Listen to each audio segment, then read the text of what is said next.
Volunteers की meeting है, indoor करेंगे, आपस में बातचीत होगी और वहीं तक रहेंगे। अब इन लोगों ने क्या किया, जहाँ मीटिंग होने वाली थी उसके होटल को धमकाया, कहा कि यहाँ पर कॉकरोच जनता पार्टी वालों की मीटिंग करने दोगे तो तुम्हें उल्टा लटका देंगे। अब उसके वजह से हमें इस गार्डन में मीटिंग करनी पड़ी। जो मीटिंग इंडोर होने वाली थी, मीडिया नहीं आने वाली थी, बस हम लोग आपस में बातचीत करने वाले थे। अब मीडिया भी कवर करने को आ गया। 1 घंटे के टाइम में बहुत बात, 1 घंटे के टाइम में ये आगे बढ़ा दो, नहीं जाएगा जितना रहेगा उतना करवा देना। उस पर बाद में बात करें। आपको पता कैसे चला वैसे? तो हमारे शोर सबसे ज्यादा तेज। मुझे तो लगता है ये लोग कितना परेशान करते हैं, उतना हमारे पेपर में वर्क करते जाता है, इनको समझ नहीं आ रहा है हम लोगों से निपटे कैसे। पहले इन्होंने सोचा कि ये आंदोलन करेंगे, पानी बंद कर देंगे तो घर चले जाएंगे, नहीं गए हम। फिर सोचा कि खाना बंद कर देंगे, खाना अंदर नहीं आने देंगे, घर चले जाएंगे, हम नहीं गए। फिर वॉशरूम का भी पानी काट दिया, हम उसके बाद भी नहीं गए। ट्रिपल नहीं लगाने दी, हम उसके बाद भी नहीं गए। और आज इन्हें लगा कि हॉल बंद कर देंगे, हॉल वाले को धमकी दे देंगे तो मीटिंग नहीं करेंगे। हो गई मीटिंग अब, और मीटिंग अब जितनी पहले कुछ लोगों के बीच में होने वाली थी, थोड़े लोगों के बीच थे, अब वो पब्लिक इवेंट बन गया है। अब तो हमारे वॉलंटियर और ज्यादा बढ़ जाएंगे।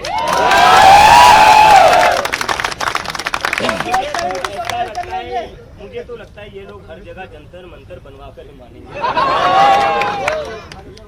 और जितना आप लोग हमारी आवाज को दबाने की कोशिश करोगे, उतनी हमारी आवाज ऊंची होती जाएगी। इन लोगों को समझ में नहीं आता है, इन लोगों को हाँ बिल्कुल। भैया सीजन 2 स्टार्ट करो। ये सीजन 2 की शुरुआत है, ये सीजन 2 की शुरुआत है। और अब की बार मोदी जी का इस्तीफा मांगेगा। हाँ, बहुत सारे लोग इंस्टाग्राम पर कमेंट कर रहे थे कि सीजन 2 कब आने वाला है जंतर मंतर। इन लोगों को मैं कहना चाहता हूँ, जंतर मंतर का सीजन 2 बहुत ही जल्द शुरू होने जा रहा है। और सीजन 2 जो रहेगा, मोदी की इस्तीफा,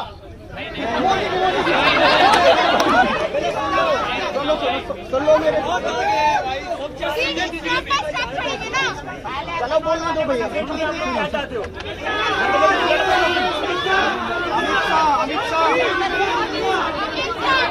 अभिजीत भाई ईवीएम हटाओ, ईवीएम हटाओ भाई, एक एक करके पूछो, ऐसे मत करो भाई, ऐसे मत करो, एक एक करके कुछ हाथ को बोलो, ये इधर बोलो भाई, उधर से हाथ पूरा ब्लॉक हो रहा है, हाथ में चलाओ, ऐसा मुंह से बोल लो।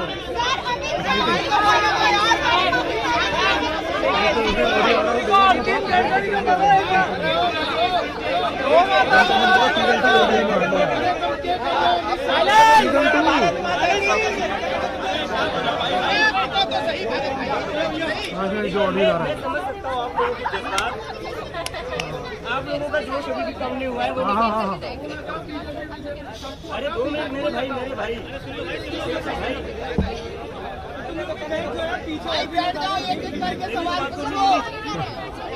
तो मैं समझ सकता हूँ होने का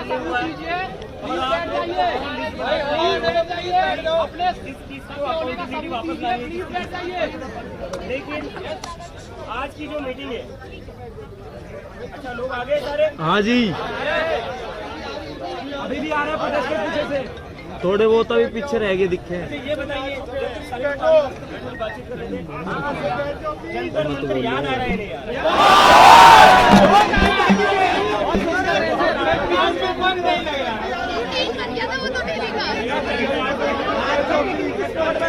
वीडियो बनाना सामने तक मेरी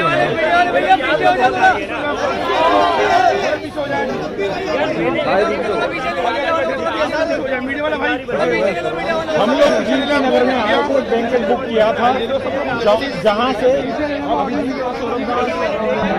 वहीं आए थे वहाँ पे, लेकिन वहाँ से हमें निकाल दिया गया है। अब हम इस पार्क में आके यहाँ इधर से बोल रहे हैं, कंटिन्यू कर रहे हैं।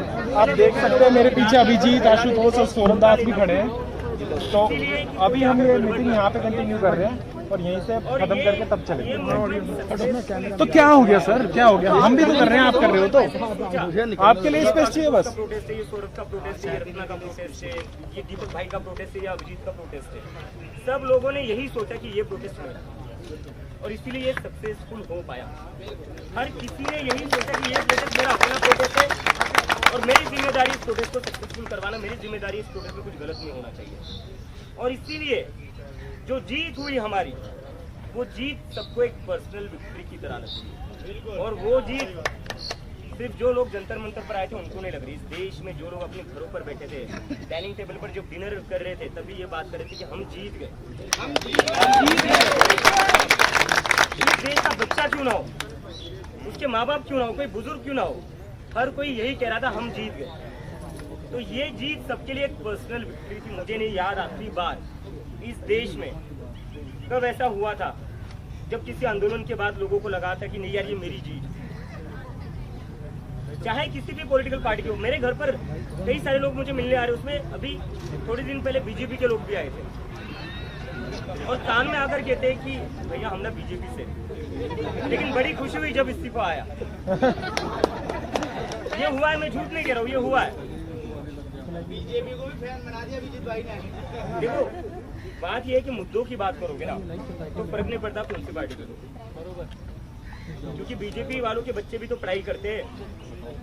जो मंत्री है उनके बच्चे तो बाहर चले जाते हैं पढ़ने, लेकिन जो बीजेपी का कार्यकर्ता है उसके बच्चे भी तो नॉर्मल स्कूल में ही जाते हैं। उसको भी तो 1-1, 1.5 लाख फीस भरनी पड़ती है। उसके पास कहाँ से आ रहा है पैसा? उसके पास तो पैसा नहीं आएगा। पैसा जो आ रहा है एमएलए के पास आ रहा है, एमपी के पास आ रहा है, मिनिस्टर्स के पास आ रहा है। लेकिन जो कार्यकर्ता है, जो दिन भर अपनी चप्पलें घिसाता है इन लोगों के पीछे, उसके बच्चे के लिए क्या होता है? कुछ नहीं होता। तो इसीलिए बीजेपी के कार्यकर्ताओं को भी लगा कि नहीं, धर्मेंद्र प्रधान के इस्तीफे के बाद हमारी जीत। तो इसलिए मैं कह रहा हूँ बार बार कि जब तक हम पब्लिक के मुद्दों पर बात करेंगे तब तक फर्क नहीं पड़ता है कौन सी पॉलिटिकल पार्टी की आइडियोलॉजी है, आपकी क्या आइडियोलॉजी है, आप कौन सी पार्टी को सपोर्ट करते हैं।